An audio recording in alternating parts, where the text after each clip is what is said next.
గోవిందా గోవిందా ఏడుకొండవాడా వెంకటరమణ గోవిందా గోవిందా. కట్టేట్రా ఏమన్నా యాక్సిడెంటా? కాదు నాన్న, ఇన్సిడెంట్. ఏం జరిగిందిరా? నా క్లయింట్ నన్ను కొట్టాడు నాన్న. నీ క్లయింట్ నిన్ను కొట్టడం ఏమిట్రా? కేసు ఆర్గ్యుమెంట్కి వచ్చేసరికి నా క్లయింట్ ప్రత్యర్థి ఎవరో కాదు, ఈ ఇంటికి వడ్డీ లేకుండా 5 లక్షల రూపాయలు అప్పించాడు సంగమేశ్వరారు ఆ మహానుభావుడు. ఆయన్ని చూసేసరికి నాలో కృతజ్ఞతాభావం ఉప్పొంగి నన్ను నేను మర్చిపోయి ఆయనకు అనుకూలంగా వాదించాను. దాంతో ఆయన గెలిచాడు, నా క్లయింట్ ఓడిపోయాడు.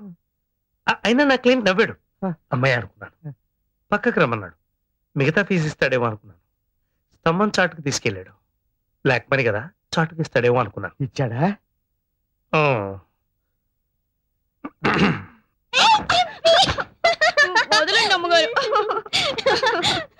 అసలు ఎడం కన్నా అద్దం పగిలిపోవడంతో కత్తి కనపట్లే గానీ బెండకాయ బాగా కనిపిస్తోంది.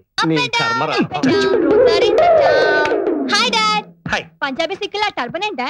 ఇది ఆ సిక్కు కాదమ్మా, వేరే సిక్కు. కర్మ కర్మ.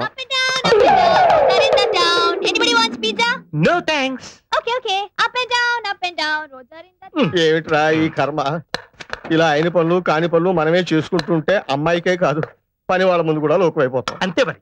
వంట వరపు పని వాళ్ళ చేద్దామంటే మడి ఆచారం చదువుతాం. అంతేగాని పెళ్ళాన్ని అదుపులో పెట్టుకుని ఇంటి పట్టు ఉండేట్టు చేసుకోలేవు నాన్న. దానికి మాత్రం 100 చేతులు ఉన్నాయా? ఓ పక్కన బిజినెస్, ఇంకో పక్కన ఇల్లు చూసుకోవడం. ఏమిటో ఓ మంగళ షాప్ పెట్టుకోవడం కూడా బిజినెస్. మంగళ షాప్ కాదు నాన్న, బ్యూటీ పార్లర్. మరుగుదొడ్డుని ఇంగ్లీష్ లో టాయిలెట్ అన్నా అది అదే నాన్న. ఈ మాట మీ కోడలు విందంటే మన ఇద్దరి మీద పరువు నష్టం దావా వేస్తుంది. బిన్నా ఇంకోసారి ఇలా వాగితే ఇద్దరిని బయటికి పంపించేస్తాను. Take care. Sorry madam. It's okay, go.